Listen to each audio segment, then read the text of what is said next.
The National Bureau of Statistics recorded 2.2 million Nigerians kidnapped between May 2023 and May 2024. Vice President Kashim Shettima, himself a northern political leader, acknowledged that more than 100,000 Nigerians have died from terrorist violence since 2009.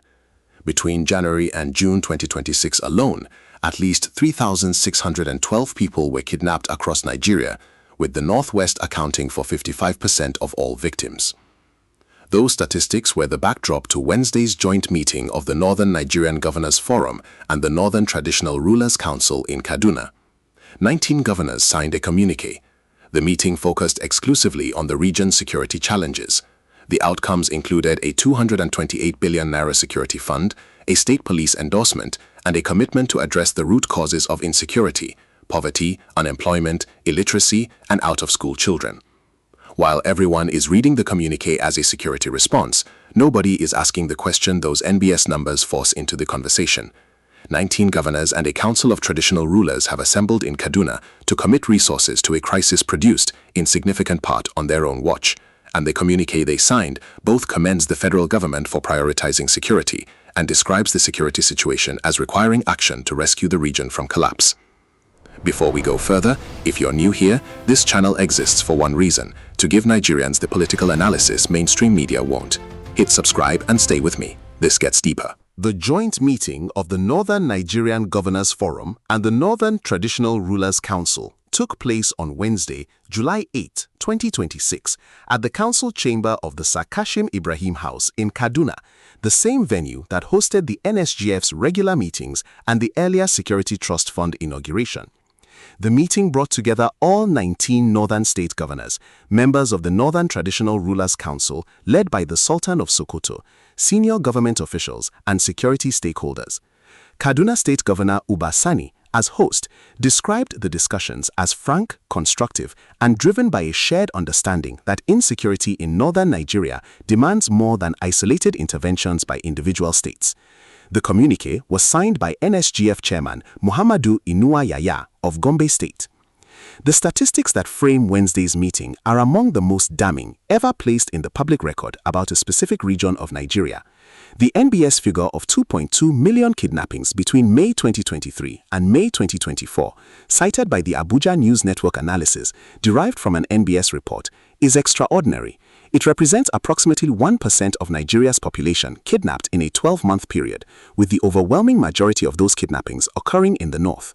Between January and June 2026 alone, 3,612 people were kidnapped nationally, with 55% in the northwest. The Lake Chad Basin has seen security incidents surge 80% in the past year, with nearly 1,800 incidents recorded between September 2025 and May 2026. Zamfara state bandits, in a single event weeks before Wednesday's meeting, abducted 39 villagers who had come to negotiate peace, demanding a 125 million naira ransom.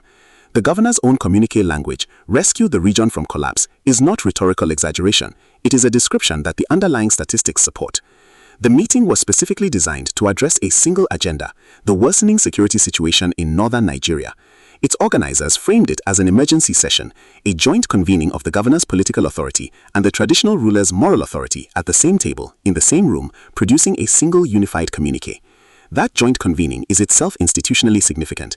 The last time a meeting of this specific composition, all 19 governors plus the full Northern Traditional Rulers Council produced a formal communiqué on security, was not in recent memory at this level of formality and documented outcome.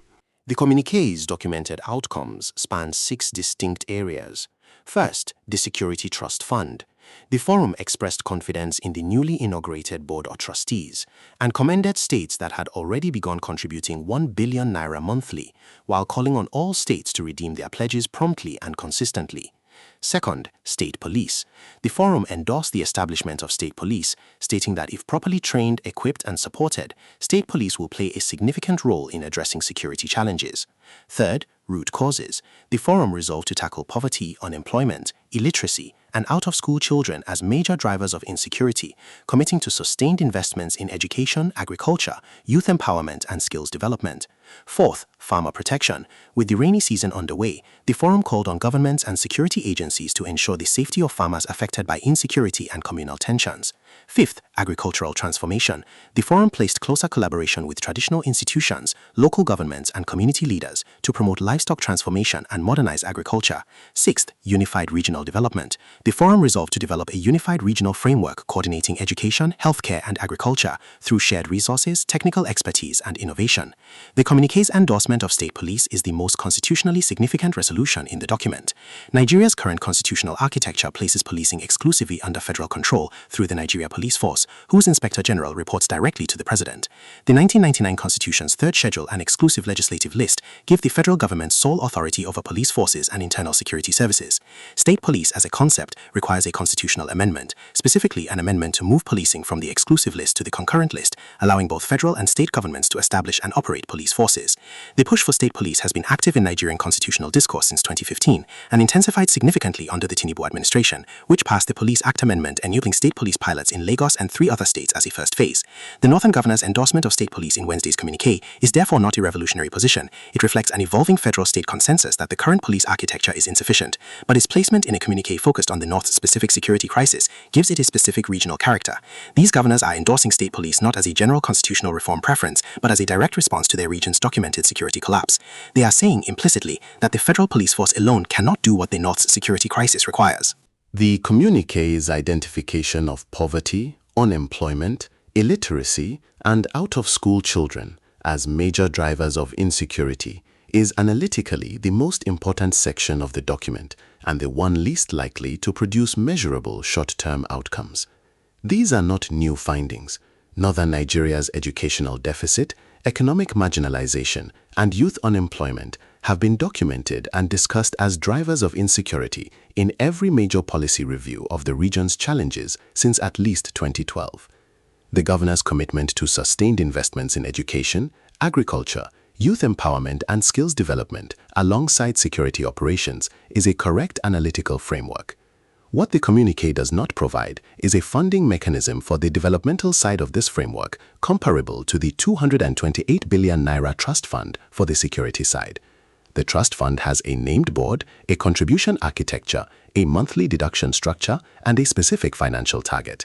The development commitments have none of those. They are stated as aspirations, not as funded institutional programs with accountability mechanisms. Every major commitment in Wednesday's communiqué depends on implementation capacity that the communiqué itself does not specify. The state police endorsement requires a constitutional amendment that the governors can support but cannot unilaterally enact. The trust fund requires contribution compliance from 19 states with different fiscal capacities and political priorities. The root causes framework requires program delivery across education, agriculture, and skills development in states where those same programs have historically been underfunded and poorly managed. The Unified Regional Development Framework has no governance architecture, no lead institution, no secretariat, no resource base, and no timeline. Governor Ubasani's observation at the meeting that discussions were frank, constructive, and driven by a shared understanding reflects genuine consensus on diagnosis. Whether that consensus translates into implemented governance depends on institutional capacity that the communiqué describes but does not create. The communiqué's most politically calibrated element is the combination of federal commendation with regional self-assertion. It commends Tinubu for prioritizing security and reaffirms support for federal security efforts, which is the mandatory political courtesy that APC northern governors must pay to their party's incumbent president in an electoral year. It simultaneously describes the security crisis as requiring regional self-funding at 228 billion annually, demands a federal mining policy change, and states that the crisis demands action to rescue the region from collapse, which is an implicit indictment of the federal security response's adequacy. These two positions coexist in the same document because they must. The governors cannot publicly criticize the federal government they are politically aligned with, but they also cannot pretend that the crisis does not exist or that their regional initiative is not partly a response to what the federal government has not done. The political significance of this double framing is that it gives the governor's language for two different audiences simultaneously. For the federal government and the APC national structure, the commendation signals continued political alignment. For northern electorates experiencing the crisis directly, the self-funding initiative and the rescue from collapse language signal that their leaders are aware of the situation and are taking action independent of waiting for federal solutions. Both audiences receive a message they can accept, and neither receives a message that is technically inaccurate, because the communiqué says both things without explicitly stating that one contradicts the other. The timing argument made by Abuja Network leads that the Security Trust Fund looks like a campaign initiative rather than a genuine security strategy because it launches 7 months before the presidential election is analytically uncomfortable for the governors to answer directly. The analysis notes that since 2023, the Northern Governors Forum has held at least 6 major security meetings, each producing solemn resolutions followed by continued kidnappings, killings, and displacement. It also notes that if the governors were truly serious about insecurity, they would have acted years ago, not months before an election. That argument has specific analytical force. The December 2025 resolution establishing the trust fund came approximately 14 months after Tinubu took office in May 2023, during which the security crisis documented in the 3,612 and 2.2 million statistics continued to accumulate. The initiative is genuine in its scale and serious in its board composition. Whether its timing reflects urgency or electoral calculation is a question the governors cannot resolve through the communiqué's language alone, only through what the trust fund actually does in the next 12 months. Now, if what I just told you surprises you, drop a comment below. I want to know what you think before we get to the part that changes everything. The communiqué's call for governments and security agencies to protect farmers during the rainy season addresses one of the most immediate and least discussed dimensions of the North's security crisis, the agricultural calendar. The rainy season is Nigeria's primary farming season. Farmers who cannot reach their fields during the rainy season due to banditry and communal insecurity face complete crop failure, which contributes directly to the food insecurity and economic desperation that fuel further recruitment into armed groups. The communiqué's recognition of the rainy season's timing as an operational security priority is one of the most practically grounded observations in the entire document. It connects the security crisis to the agricultural economy in a way that the Trust Fund's strategic oversight mandate must translate into specific operational coordination with security forces to be meaningful. The communiqué's pledge to promote livestock transformation and modernize agriculture is a direct, if diplomatically framed, reference to the herder-farmer conflict that has been one of the most persistent drivers of violence across the North Central and Northwest states. The collision between pastoral herding routes and settled farming communities, exacerbated by climate change reducing pasture land, by the proliferation of small arms, and by the breakdown of traditional conflict resolution mechanisms, has produced thousands of deaths in Plateau, Benue, Zamfara, and Kaduna states over the past decade. Livestock transformation, moving herders from extensive pastoral practices to more intensive ranching-based livestock management, is the long-term policy response that most agricultural economists and security analysts recommend.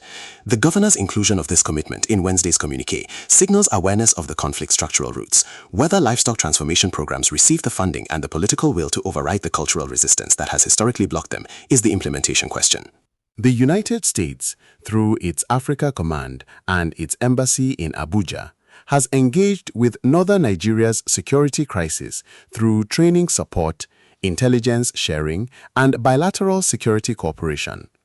The United Kingdom has provided similar bilateral security assistance. The European Union has funded conflict prevention and peace-building programs in the Lake Chad Basin. France, through Operation Barkhane and the G5 Sahel framework, has engaged with the broader Sahel security environment, of which Nigeria's northwest crisis is geographically adjacent. These international partners will observe the Northern Nigeria Security Trust Fund as a potential mechanism through which their bilateral security cooperation can be channeled more efficiently if the fund develops the governance and accountability structures that make it a credible partner institution rather than an opaque financial vehicle. For Yoruba diaspora communities in the United Kingdom and the United States, the northern security crisis is frequently observed with geographical distance as a regional problem in a part of Nigeria that is physically and culturally distant from the southwest. The analysis presented in previous Naija Report Desk coverage has established why that framing is economically incorrect. Northern Nigeria is the country's agricultural heartland, and its food insecurity translates directly into national food price inflation that affects Lagos markets, Ibadan households, and Southwest family budgets. The specific rainy season protection commitment in Wednesday's communiqué, if operationalized, would protect crops whose failure feeds into the inflation that Southwest diaspora remittances are partially sent to offset. For diaspora communities sending money home to support family members dealing with rising food prices, the outcome of the Northern Security Initiative is directly relevant to how much their remittances need to cover. The Yoruba diaspora's interest in Northern security is economic, not merely civic.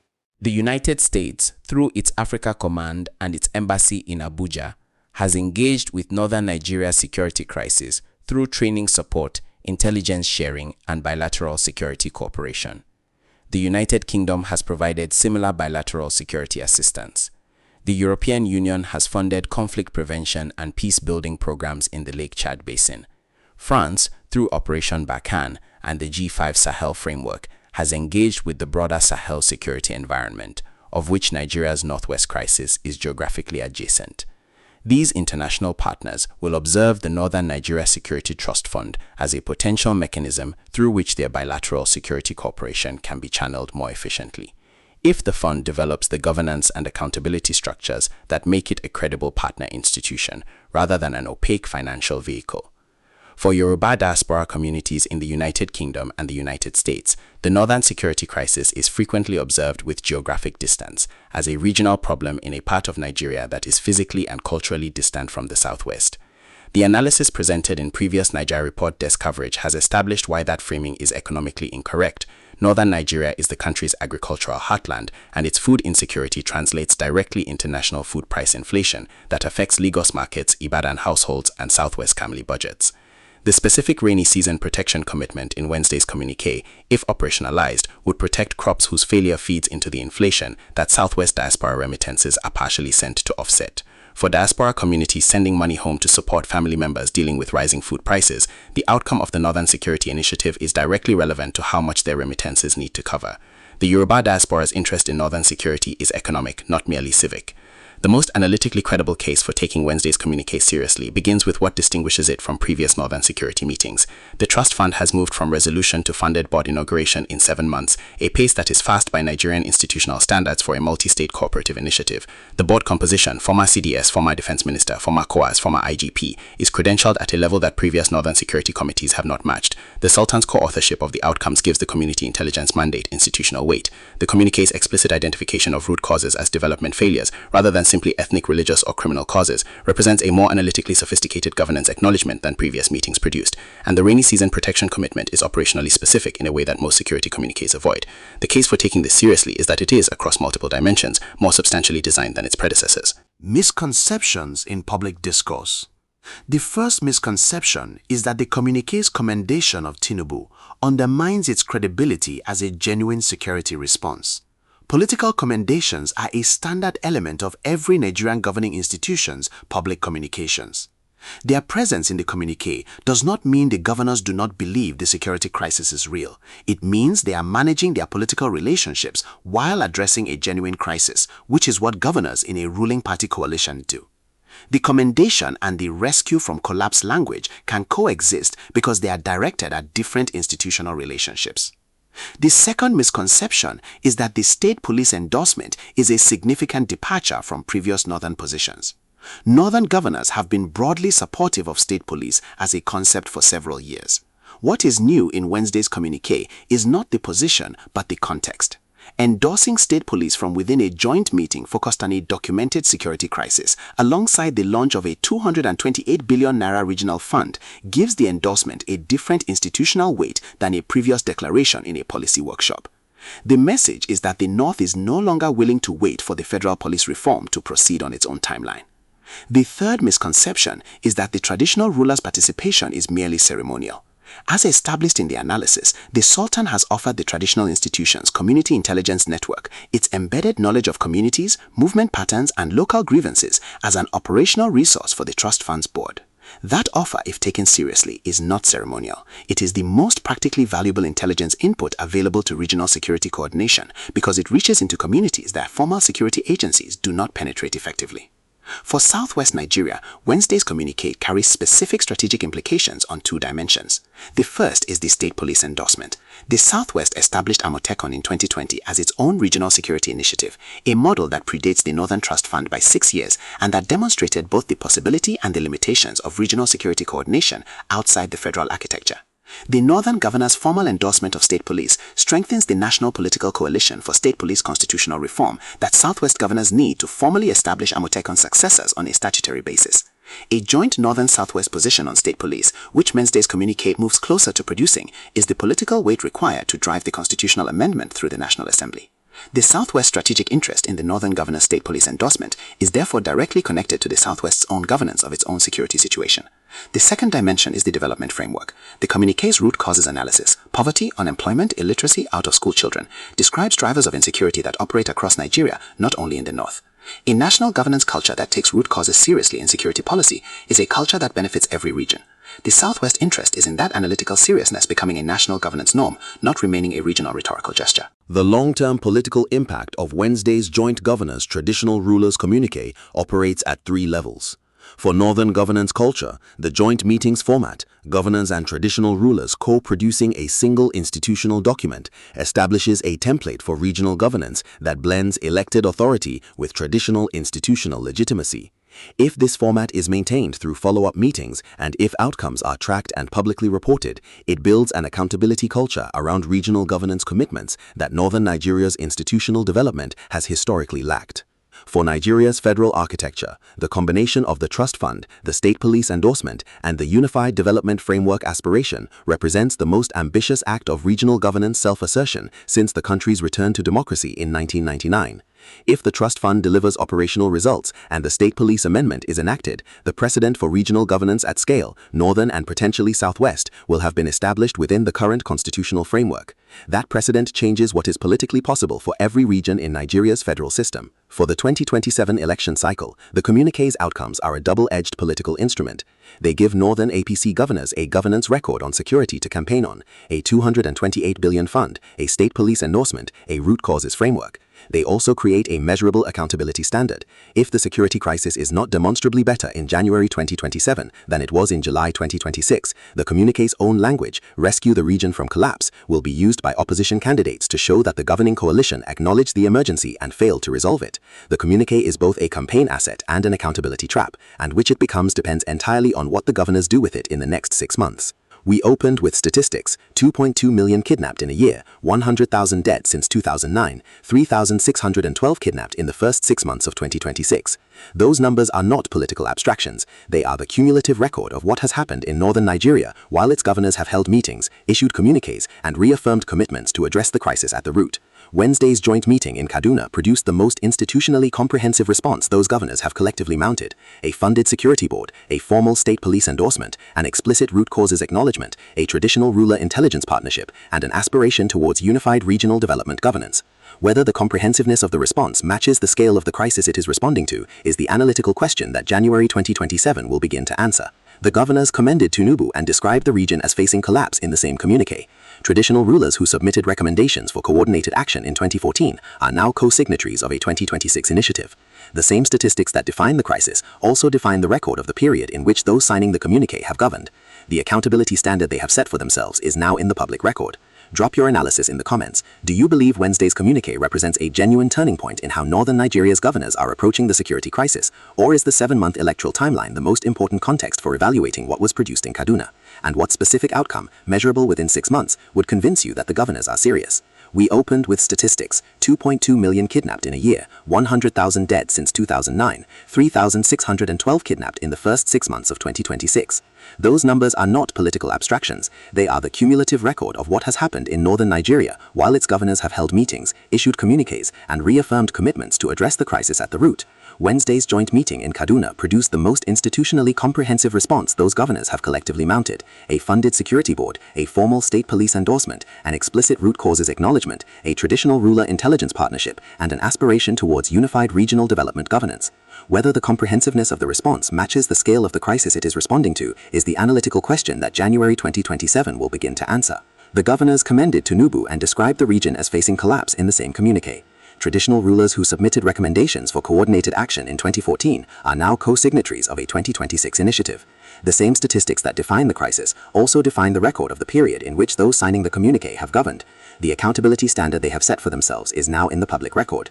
Drop your analysis in the comments. Do you believe Wednesday's communiqué represents a genuine turning point in how northern Nigeria's governors are approaching the security crisis? Or is the 7-month electoral timeline the most important context for evaluating what was produced in Kaduna? And what specific outcome, measurable within 6 months, would convince you that the governors are serious? If this analysis gave you clarity, share it with one person who needs to understand what's really happening.